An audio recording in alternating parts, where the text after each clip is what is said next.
Hello students, good morning. Once again I welcome you in the today's science class. But last time we studied that is about the small intestine. मतलब last video में हमने small intestine के बारे में study किया. उसमें हमने आपको बताया बेटा कि longest part of the digestive system होती है दैट इज स्मॉल इंटेस्टाइन. उसमें बहुत सारे जो न्यूट्रिएंट्स होते हैं, कार्बोहाइड्रेट, प्रोटीन, फैट्स, इनका किस तरह से ब्रेकिंग डाउन होता है.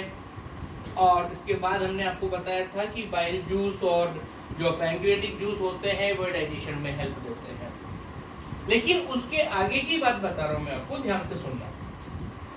जो स्मॉल इंटेस्टाइन होती है ना, उसके अंदर की तरफ बिल्कुल छोटी छोटी फिंगर लाइक प्रोजेक्शन होती है. Million of finger like projection on the inner wall of intestine are called villi. मतलब जैसा डायग्राम में देखना अपने बुक में, फर्स्ट यहाँ 3 डायग्राम दिए हैं आपको.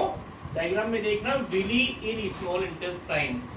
फर्स्ट जो डायग्राम है उसमें आपको स्मॉल इंटेस्टाइन का फोटो दे रखा है और उसकी इनर स्ट्रक्चर कट करके दिखाई गई है. अब उसमें से एक स्ट्रक्चर अपन ने देखी इनसाइड में मैग्नीफाइंग करके, तो उसमें देखिए बहुत सारे सर्कुलर फोल्ड्स अवेलेबल हैं. अब उनमें जो एक स्ट्रक्चर है विली, उसका वापस मैग्निफिकेशन करके, एनलार्ज करके, और ये लास्ट वाला डायग्राम आपको शो किया गया है. सिंगुलर को हम बोलते हैं विलस और प्लूरल फॉर्म होती है विली. मतलब क्या हुआ कि स्मॉल इंटेस्टाइन के अंदर की तरफ इस million of finger like projections होती हैं. वो कहाँ होती है? इनर वॉल ऑफ इंटेस्टाइन, और इनको क्या बोलते हैं? Willie.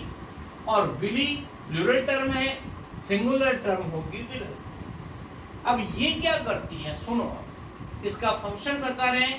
These are structure which increase the surface area for maximum absorption of digested food.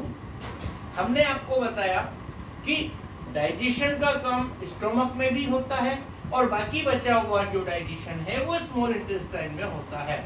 Small intestine में आने के बाद डाइजेशन का वर्क कंप्लीट हो जाता है. उसके बाद नेक्स्ट स्टेप होता है एब्जॉर्प्शन ऑफ डाइजेस्टेड फूड. जो फूड डाइजेस्ट हुआ ना, वो एब्जॉर्ब होकर के और डिफरेंट बॉडी पार्ट्स में सप्लाई होता है. तो वो एब्जॉर्प्शन का जो काम करती हैं वो विली होती हैं, जो फिंगर लाइक स्ट्रक्चर होती हैं, और ये surface area of small intestine को इंक्रीज करती है. इतनी बात समझ में आ गई. उसके बाद स्मॉल इंटेस्टाइन का काम खत्म हो गया. स्मॉल इंटेस्टाइन के बाद आगे नेक्स्ट स्ट्रक्चर होती है बेटा, उसको बोलते हैं हम लार्ज इंटेस्टाइन. लार्ज इंटेस्टाइन में क्या होता है? आपको पता है कि स्मॉल इंटेस्टाइन में मैक्सिमम न्यूट्रिएंट्स तो एब्जॉर्ब कर लिए जाते हैं, और कुछ अनडाइजेस्टेड फूड या यूजलेस जो न्यूट्रिएंट्स होते हैं वो विदाउट नेक्स्ट स्टेप में लार्ज इंटेस्टाइन में पहुंच जाते हैं. प्लीज रिमेंबर, ये undigested food, it store undigested food, it stores undigested food. और इसके अलावा और क्या होता है बेटा? Into the large intestine.